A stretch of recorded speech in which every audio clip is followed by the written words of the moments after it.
Ubucuruzi n'inganda mu iterambere. Ubucuruzi n'inganda mu iterambere ni ikiganiro mugezweho na Minisiteri y'Ubucuruzi n'Inganda.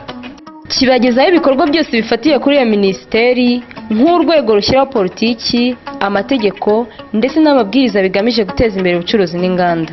Kibagezaho kandi amakuru ku bikorwa binyuranye by'iyo minisiteri ndetse n'abafatanyabikorwa bayo. Muri iki kiganiro mushobora gukurikira uko ubucuruzi buhagaze, bwaba ubw'imbere mu gihugu, ubwambukiranya imipaka cyangwa hanze y'igihugu, ndetse n'ubw'ibikomoka kuri peteroli. Ikiganiro ubucuruzi n'inganda mu iterambere kivuga ku bucuruzi buciriritse bw'abanyamyuga n'abanyabukorikori, gitinyura abantu guhanga umurimo, ubucuruzi bw'inganda nto n'iziciriritse, ubw'inganda nini zihakaza abantu benshi, gushakira amasoko umusaruro, ndetse n'amategeko agamije guteza imbere ubucuruzi no kurengera abaguzi. Inshuti zacu bakunze b'ikiganiro ubucuruzi n'inganda mu iterambere, ikiganiro mutegurirwa na Minisiteri y'Ubucuruzi n'Inganda. Twongeye kubaha ikaze mu kiganiro cyo kuri iki cyumweru. Minisiteri y'Ubucuruzi n'Inganda yari imaze iminsi ihuza abakora umwuga umwe kugira ngo begeranye imbaraga zabo, basangire ubunararibonye maze barusheho gutanga umusaruro mu byo bakora, ari mu bwiza ndetse ari no mu bwinshi. Ubu abari batahiwe ni abadozi. Abakora umwuga w'ubudozi bahuye na Minisiteri y'Ubucuruzi n'Inganda Igikondo ahasanzwe habera imurikagurisha, maze baganira byinshi ku buryo banoza umwuga wabo, bakadoda imyenda myinshi, imyenda myiza, bityo bagahangana na ya myenda yambarwa n'Abanyarwanda iturutse mu bihugu byo hanze, cyangwa ndetse by'umwihariko muri rwa rwego rwo kwihesha agaciro kw'Abanyarwanda. Ikitwa caguwa, imyenda iba yarambawe n'abandi, kikagenda gicika buhoro buhoro kugeza ubwo Abanyarwanda ubwabo bazabambara imyenda yadodewe iwabo. Tugiye kubireba rero mu kiganiro ubucuruzi n'inganda mu iterambere, mukaba muri kumwe na Vincent Makaniye ukibagezaho. Ubucuruzi n'inganda mu iterambere. Ubucuruzi n'inganda mu iterambere ni ikiganiro mugezweho na Minisiteri y'Ubucuruzi n'Inganda. Tinyuka nawe uhange umurimo w'ubucuruzi uguhesha agaciro kandi ukaguha inyungu. Hera ku ngero z'abandi, ayo ufite yose watangira. Murararitswe rero, iki kiganiro ntikibacike. Iyo nama yabereye ahasanzwe habera imurikagurisha Igikondo, yari yitabiriwe n'abadozi bibumbiye muri kampani yitwa APT. Hari kandi n'intumwa ya PSF, urugaga rw'abikorera, na Minisitiri w'Ubucuruzi n'Inganda. Uhagarariye APT niwe watangiye asobanura uko abadozi bahagaze, avuga no kuri iryo huriro ryabo, ndetse yemwe aboneraho no kwerekana komite nyobozi yaryo.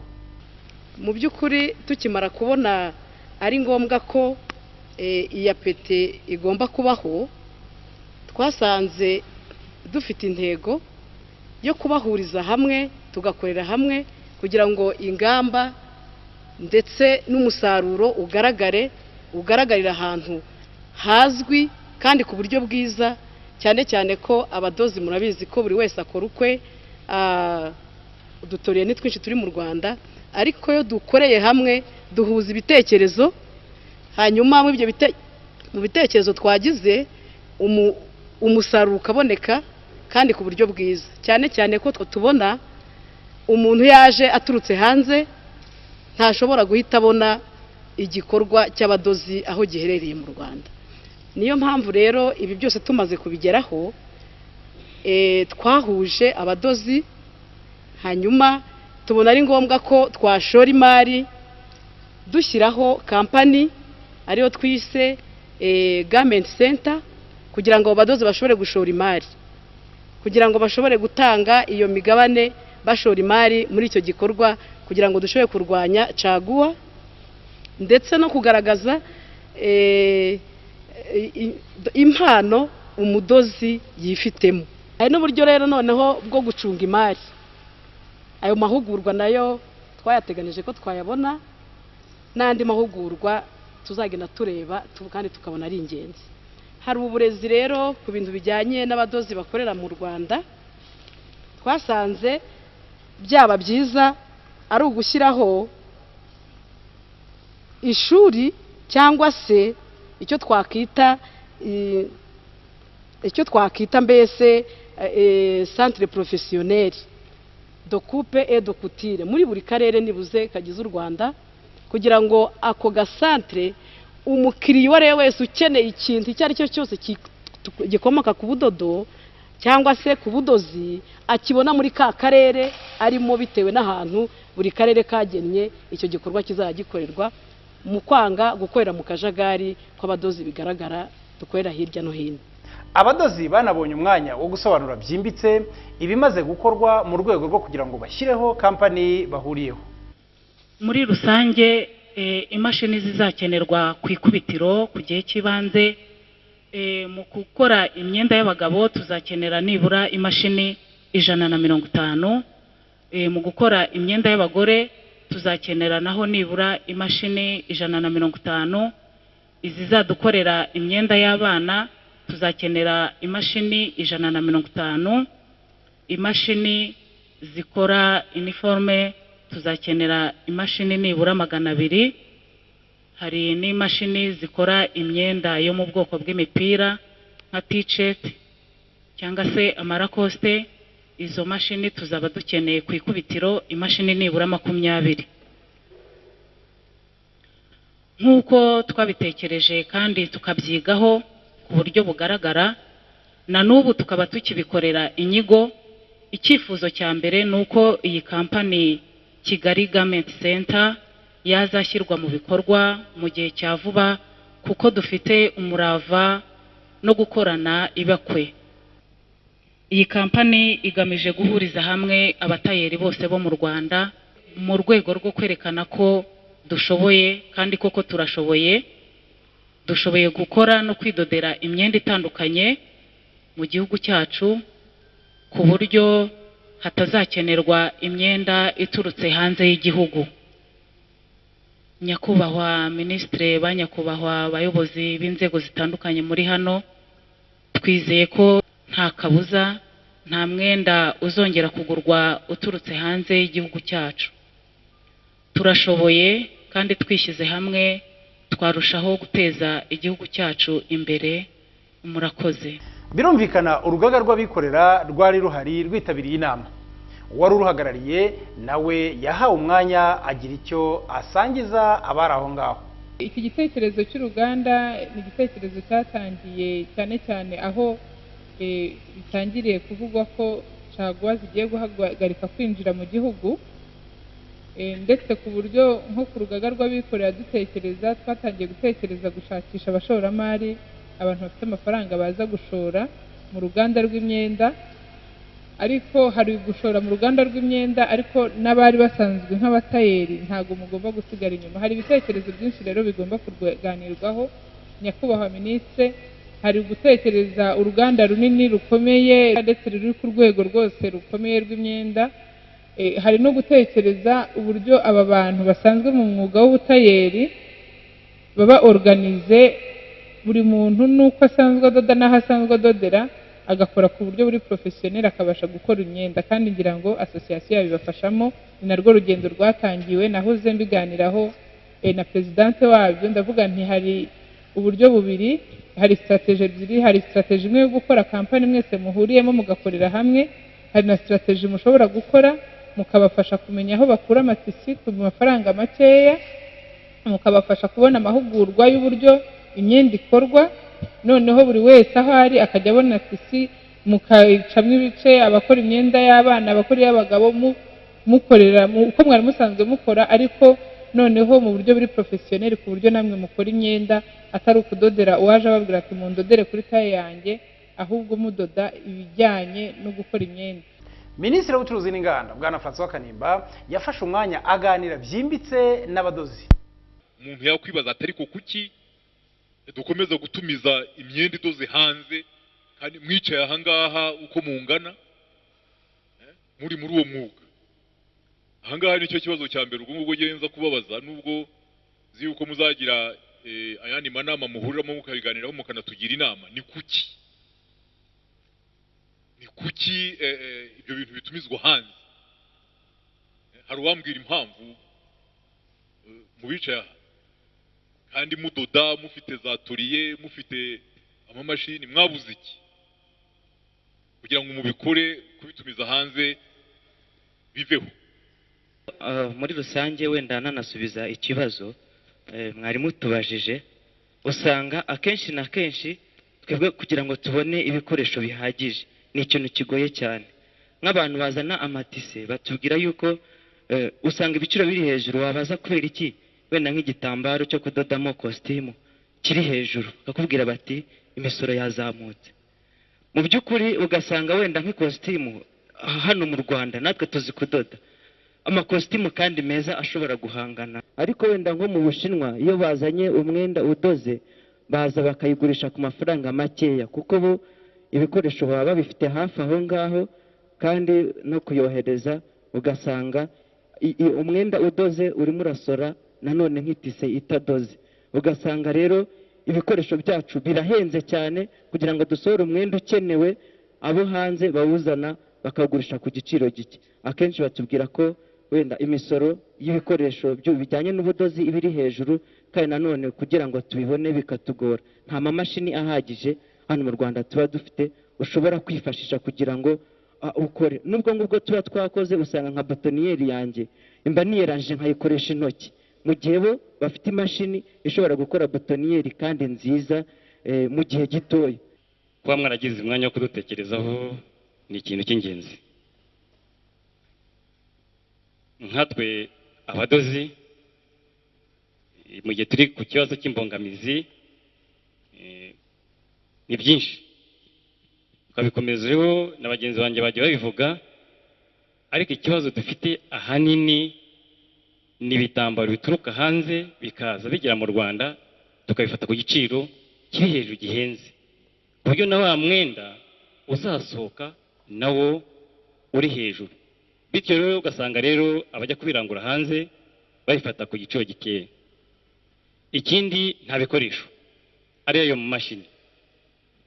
Imashini ikora botoniyeri niba ishobora gukora botoniyeri amakoti 100 mu gihe gito, uw'intoki ugenda afofera n'intoki azaba yakoze ikoti rimwe.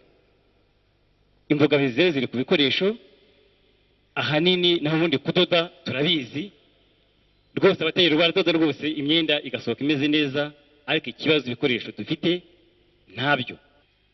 Birumvikana iyo ufite icyarahani imbere y'inzu y'umucuruzi kimwe uri umwe, kugira ngo imashini muvuga wenda tuvuge igura miliyoni 5-6, kuri wowe bizaba imbogamizi kugira ngo uyibone ukora urutyo. Nawe ikibazo ngiye kubabaza noneho muri mwebwe uko mwicaye ahangaha, ababa biteguye gufata icyemezo cyo kuvuga tuti aho kugira ngo nkomeze nkore ndi nyamwigendaho nta bushobozi mfite, niteguye kuba nashyira hamwe ubushobozi bwanjye na bagenzi banjye bandi babyifuza, noneho tugahuza ingufu tugakorera hamwe kugira ngo dushobore kugira ubushobozi. Nicyo nabazaga, nibyo mwemera? Ubwo turi kumwe rero, noneho mureke mbabwire gahunda dufite.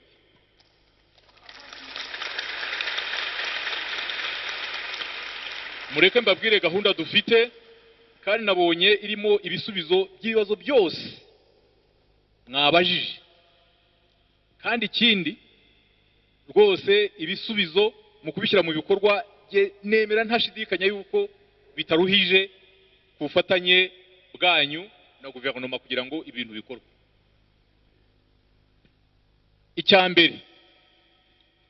Icyambere ababaganiriye bari muri komite iyobora iri shyirahamwe bababwiye igitekerezo cyo gushyiraho uruganda runini rukora imyenda.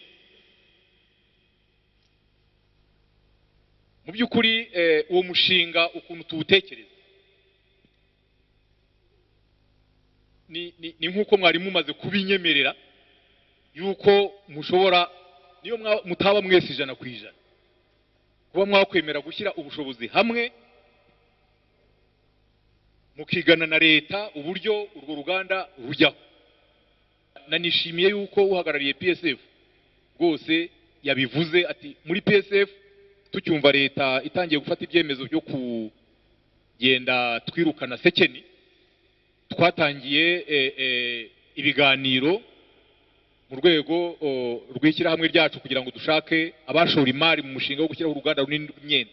N'urwo yavugaga nta rundi, ariko nta n'ubwoga mu Rwanda tugomba kugira uruganda rumwe. Jewe ntekereza yuko tugiye kujya muri gahunda wenda mu myaka 10 iri imbere twaba tumaze kugira nk'inganda 10 zikora imyenda.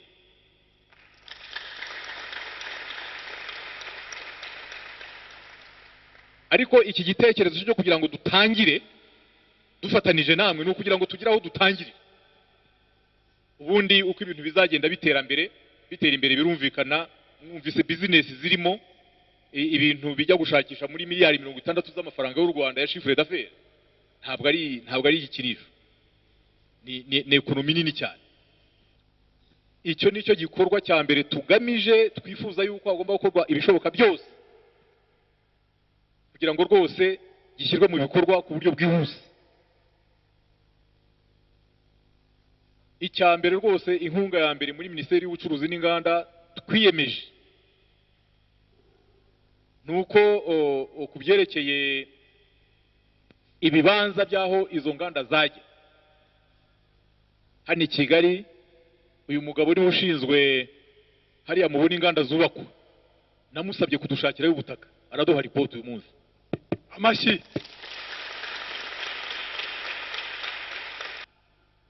Ariko igihe n'abantu batarabona amafaranga kugira ngo bubake izo nganda ahagenewe inganda, turi gutekereza yuko abantu bashobora gutangira bakodesha ahantu horoheje, imirimo igatangira igihe bakishakamo ubushobozi bugishakishwa kugira ngo bubake amazu akomeye muri ziriya za industrial parks turi gushyiraho hirya no hino. Ibyo nabyo turabiteganya, ndetse no kuzareba uburyo mu gukodesha ahantu kugira ngo igikorwa cyihute vuba, abantu bashoboye gushaka ubushobozi kugira ngo babe batangira, leta ibe yabibafashamo. Icyo kintu nacyo turi kugiteganya. Mwavuze ikibazo kijyanye n'amahugurwa. Iki ngiki cyo rwose ndababwiza ukuri yuko n'amafaranga yo kuyakora arahari.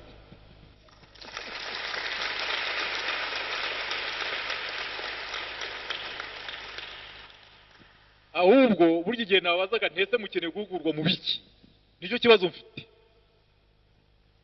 Nuko nta bantu muri WDA bari hano, ariko twamaze kumvisha WDA hari porogaramu za NEP ziriho, bafite budget yo guhugura abantu ku buryo bwihuse igihe bikenewe, bigaragara yuko nibarangiza kubona mu mahugurwa batanga umusaruro. Izi porogaramu zose turi kuvuga hano ntabwo zishobora gushyirwa mu bikorwa tudafite urubuga abari muri iyi sektori bahura bakaganira na leta kuri izi porogaramu uburyo zishyirwa mu bikorwa n'uburyo ibibazo bigenda bivuka byagenda bikemuka ku bufatanye hagati y'abikorera na leta. Niyo mpamvu private sector federation rwose tugira ngo tuyisabe idufashe ku buryo bwihuse kugira ngo urubuga rw'abadozi b'imyenda mu Rwanda muri private sector federation rujyeho, habe cemba nkuko dufite chambre y'ubuhinzi, nkuko dufite chambre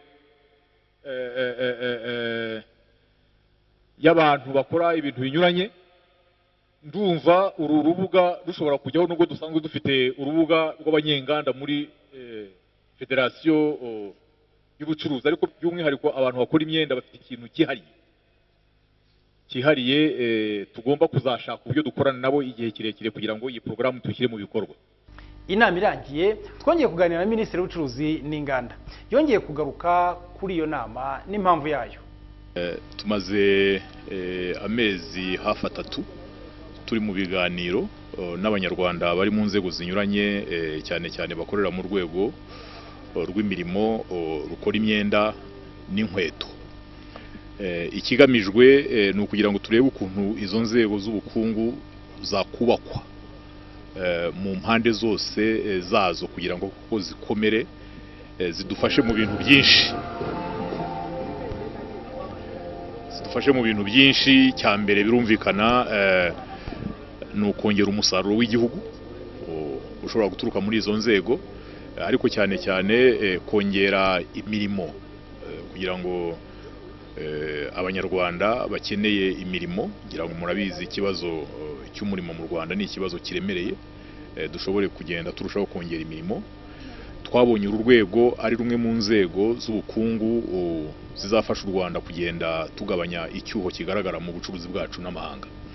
Niyo mpamvu rero mubona twabihagurukiye, turi kuganira cyane cyane kugira ngo turebe ukuntu inganda zihutirwa zigomba kujyaho muri uru rwego zashyirwa mu bikorwa, ariko cyane cyane turabitekereza dushingiye ku bushobozi bw'abanyarwanda. Nk'uru rwego iyo tuvuga ubudozi, abadozi mu Rwanda barahari benshi cyane ndetse, ariko hari ibibazo by'ingenzi tumaze kubona bituma mu by'ukuri dukomeza gutumiza imyenda hanze.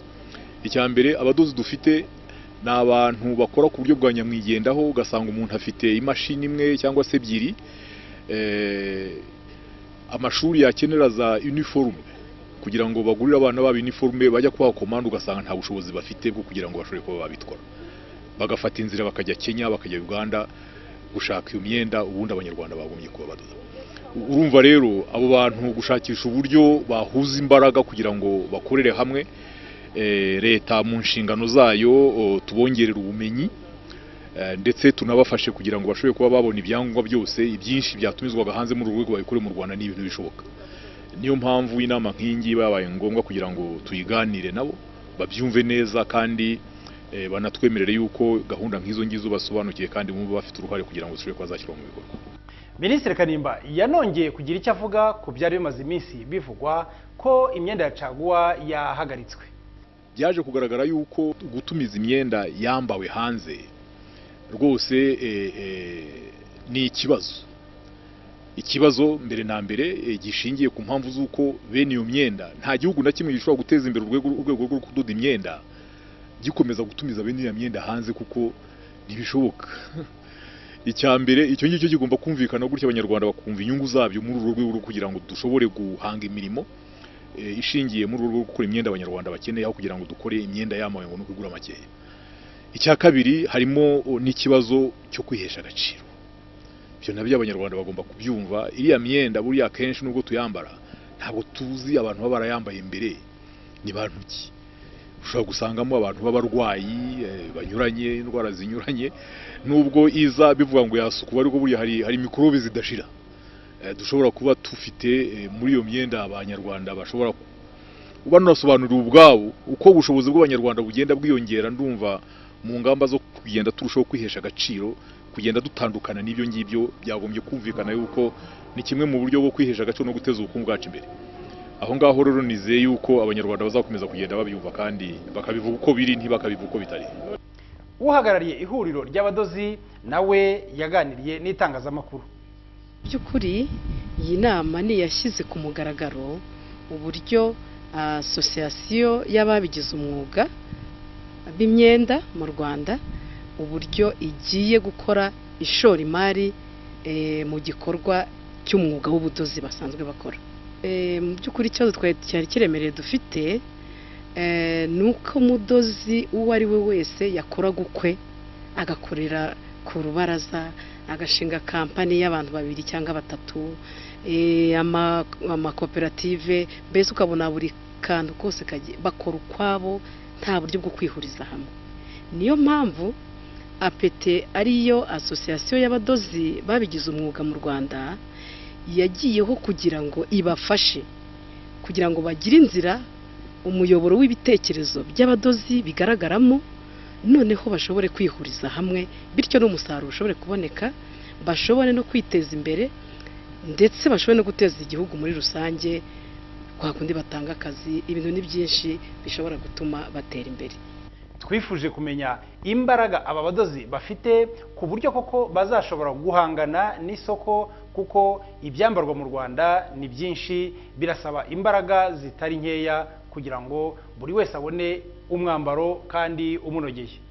Ubushobozi n'ubushake turabufite, ariko niyo mpamvu twasabye ko dusaba ubufatanye n'urwego rwa leta kugira ngo dushobore kugera kuri icyo gikorwa mu by'ukuri.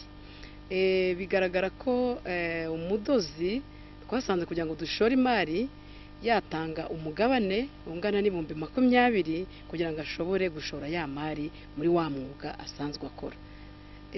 Ariyo mpamvu rero twumva byaba ari byiza leta ibidufashijemo kugira ngo dushobore kubahuriza hamwe. Abadozi ubwabo se bo barabibona bate? Nabo baratuganiriye. Mu by'ukuri biba bigoye kugira ngo ubashe kuba wagera ahantu wumva koko wishimiye igikorwa cyawe urimo. Ni intera ndende, ni umunsi ku munsi urugamba, ariko mu by'ukuri uyu munsi njye wenda ndashima Imana ibasha kunshoboza kuko mbashije kuba wenda namenyekana. Hari impinduka ku buzima bwanjye. Byari bigoye mu minsi yashize, byari ari urugamba, hari amamashini ntari mfite agezweho, ariko kugeza iyi saha amwe nabashije kuyabona nyakesha ubudozi ndimo nkora. Njyewe ndasaba abatayiri barimo bakurikirana iki kiganiro cyangwa babyumva, hari haba bumva yuko wenda ari ibihuha, nyamara ko iki kintu gishobora kuzashyirwa mu bikorwa. Nkaba nkangurira abantu rwose kwitabira iki gikorwa, kandi naho waba wenda uri, nge nabwiye ko navuye mu ntara y'Iburasirazuba, intara yari yose waba urimo iki gikorwa kirakureba, kuko hari n'andi makampani ugize ugashoramo umugabane, ugashoramo ibitekerezo, kandi ukaba wabasha kukugirira akamaro. Usibye wenda n'abateri ba hano mu Rwanda n'abandi bo hanze tuzabakira, kuko turashaka gukora ikintu, turashaka kubaka izina rikomeye rizava hano muri Kigali rikagenda no kumera y'isi. Ubu twebwe twarabitangiye, ntago ngiye nyambara umwenda wa caguwa, n'inshuti zanjye ndimo ndagerageza kuzihera ku biciro bito kugira ngo zibashe kwambara nk'uko zibyifuza, kandi ku mafaranga makeya. Ndumva byanga bikunda intego yacu izagerwaho. Nkaba nakangurira abagenzi banjye kuza kugira ngo twifatanye tubashe gukora ikintu cyiza, kuko n'igihugu cyacu, ubuyobozi bw'igihugu buradushyigikiye, kandi ndahamya neza yuko imvugo ariyo ngiro. Niyo gahunda twese tugenderaho nk'abanyarwanda, kandi tugomba kwihesha agaciro tuva muri caguwa zifite ubuheri n'ibindi bidasobanutse. Inshuti zacu rero bakunze b'ikiganiro ubucuruzi n'inganda mu iterambere, ibi nibyo twari twabateguriye mu kiganiro cy'uyu munsi. Ikiganiro kibanze ku nama Minisitiri w'Ubucuruzi n'Inganda yagiranye n'abakora umwuga w'ubudozi kugira ngo barebere hamwe uko bahuza imbaraga, bagahuza ubunararibonye, maze bakaba bakishingira uruganda rwakora imyenda myinshi kandi myiza yagenda isimbura buhoro buhoro ya yindi itumizwa hanze, cyangwa se n'iyi tuzi ya caguwa icuruzwa hirya no hino mu masoko. Akenshi usanga idafite n'isuku ihagije, ikaba yagenda nayo iva ku isoko buhoro buhoro isimburwa n'iyidodewe n'abanyarwanda ubwabo. Tubashimire rero mwebwe mwese bamudatenguha dukurikira buri munsi kuri iki kiganiro, kandi tukaba tubashishikariza gukurikira ikiganiro cyo ku cyumweru gitaha ku isaha ni ya yindi. Ni ikiganiro ubucuruzi n'inganda mu iterambere, hamwe na Vincent Mpakaniye ukibagezaho.